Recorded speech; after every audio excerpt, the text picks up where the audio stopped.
Hi, ಇವತ್ತು ನಾನು different type of ಬದನೆಕಾಯಿ ಎಣ್ಗಾಯಿ ಮಾಡ್ತಾ ಇದ್ದೀನಿ. ಏನೇನು ಬೇಕು ಅಂತ ನೋಡೋಣ ಬನ್ನಿ. ಬದನೆಕಾಯಿ ಎಣ್ಗಾಯಿ ಮಾಡಲಿಕ್ಕೆ ಬೇಕಾಗಿರುವಂಥ ಪದಾರ್ಥಗಳು: ಮೊದಲನೇದಾಗಿ ಬದನೆಕಾಯಿ, ಕ್ಯಾಪ್ಸಿಕಮ್ಮು, ಹೀರೆಕಾಯಿ, ನಿಂಬೆ ಹುಳಿ, 4 ಹಸಿಮೆಣಸಿನ್ಕಾಯಿ, ಒಂದು ಇಂಚಷ್ಟು, ಒಂದೂವರೆ ಇಂಚಷ್ಟು ಶುಂಠಿ, ಮತ್ತು 2 ಈರುಳ್ಳಿ, ಮತ್ತು ಸ್ವಲ್ಪ ಕೊತ್ತಂಬರಿಯನ್ನು ಮತ್ತು ಈರುಳ್ಳಿಯನ್ನು ಮತ್ತು ಶುಂಠಿ, ಹಸಿಮೆಣಸಿನ್ಕಾಯಿ, ಈ ಇಷ್ಟು ಥಿಂಗ್ಸನ್ನು ನಾನು ಮಿಕ್ಸಿ ಮಾಡ್ಕೊಳ್ತಾ ಇದ್ದೀನಿ ಅದರಲ್ಲಿ ಸ್ಟಫ್ ಮಾಡಲಿಕ್ಕೋಸ್ಕರ.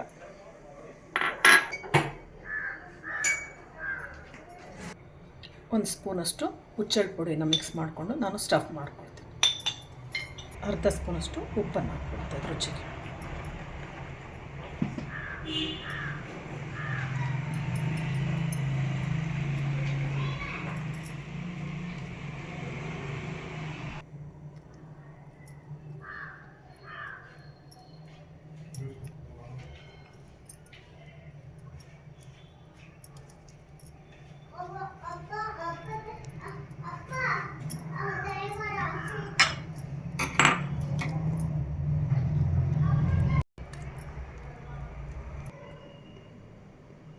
ಎಲ್ಲದನ್ನು ಸ್ಟಫ್ ಮಾಡಿ ಇಟ್ಕೊಂಡಿದ್ದೇನೆ.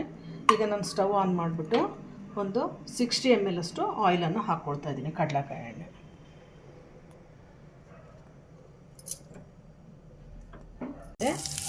ಜೀರಿಗೆ ಹಾಕ್ಕೊಳ್ತಾ ಇದ್ದೀನಿ, ಬರೀ ಜೀರಿಗೆ ಹಾಕ್ಕೊಂಡಿದ್ದೀನಿ ನಾನು. ನಂತರ ಈರುಳ್ಳಿನ ಫೈನಾಗಿ ಚಾಪ್ ಮಾಡಿ ಇಟ್ಕೊಂಡಿರೋದನ್ನು ಹಾಕ್ಕೊಳ್ತೀನಿ. ಈಗ ನಾನು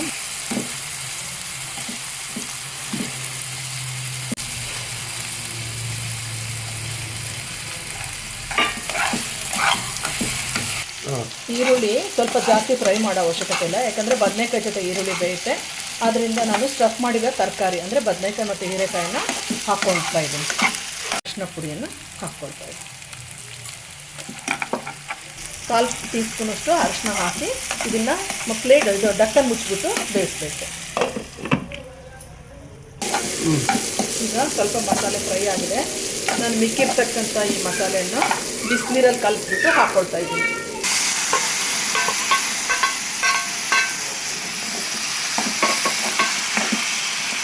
ಬೇಯಿಸ್ಕೋಬೇಕು ಒಂದು 10 ನಿಮಿಷ.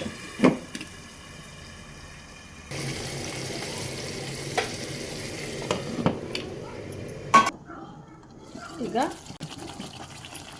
ಸ್ವಲ್ಪ ಬದನೆಕಾಯಿ ಬೆಂದ ನಂತರ ಕ್ಯಾಪ್ಸಿಕಮ್ ಹಾಕ್ಕೋಬೇಕು. ಕ್ಯಾಪ್ಸಿಕಮ್ ಬೇಗ ಬೇಯುತ್ತೆ, ಆದ್ದರಿಂದ ಈಗ ನಾನು ಕ್ಯಾಪ್ಸಿಕಮ್ ಹಾಕ್ಕೊಳ್ತೇನೆ. ಸೊ ಮತ್ತೆ ಮುಚ್ಚಿಬಿಟ್ಟು ಸ್ವಲ್ಪ ಬೇಯಿಸ್ಬೇಕು. ಸ್ವಲ್ಪ ನೀರು ಕಡಿಮೆ ಹಾಕೋದು ಸ್ಮೂತಾಗಿ. ಇನ್ನು ಸ್ವಲ್ಪ ನೀರು ಹಾಕ್ಕೊಳ್ತಾ ಇದ್ದೀನಿ ನಾನು. ಬದನೆಕಾಯಿ ಚೆನ್ನಾಗಿ, ಹೀರೆಕಾಯಿ ಎಲ್ಲ ಬೆಂದಿದೆ. ಇದು ನೋಡಿ, ಸ್ಟಫ್ ಚೆನ್ನಾಗಿ ಬೆಂದಿದೆ. ಸೊ ಈಗ ನಾನು 1/4 ಟೀ ಸ್ಪೂನಷ್ಟು ಹುರಿದು ಜೀರಿಗೆ ಮಾಡಿಟ್ಕೊಂತ ಜೀರಿಗೆ ಪುಡಿ ಮತ್ತು ನಿಂಬೆಹಣ್ಣನ್ನು ಸ್ಟವ್ ಆಫ್ ಮಾಡಿಬಿಟ್ಟು ನಿಂಬೆಹಣ್ಣು ಹಾಕ್ಕೊಳ್ತಾ ಇದ್ದೀನಿ.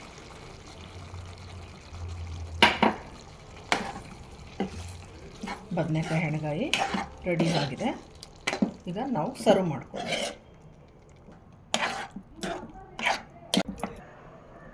ಪ್ಲೇಟಿಗೆ ಹಾಕ್ಕೊಳ್ತಾ ಇದ್ದೀನಿ ನಾನು. ನೋಡಿ, ಬದನೆಕಾಯಿ ಸ್ಮೂತಾಗಿ ಬೆಂದಿದೆ, ಕ್ಯಾಪ್ಸಿಕಮ್, ಹೀರೆಕಾಯಿ ಎಲ್ಲವೂ ಬೆಂದಿದೆ. ಇದು ರೊಟ್ಟಿ ಜೊತೆಗೆ ಸೇವಿಸಲಿಕ್ಕೆ ಚೆನ್ನಾಗಿರುತ್ತೆ, ಟೇಸ್ಟಿಯಾಗಿ. ಯೂಶ್ವಲಿ ಎಲ್ಲರೂ ಬದನೆಕಾಯಿ ಎಣ್ಗಾಯಿ ಶೇಂಗಾ ಪುಡಿ ಮತ್ತು ಕೊಬ್ಬರಿ ಹಾಕಿ ಮಾಡೋದು ಜಾಸ್ತಿ.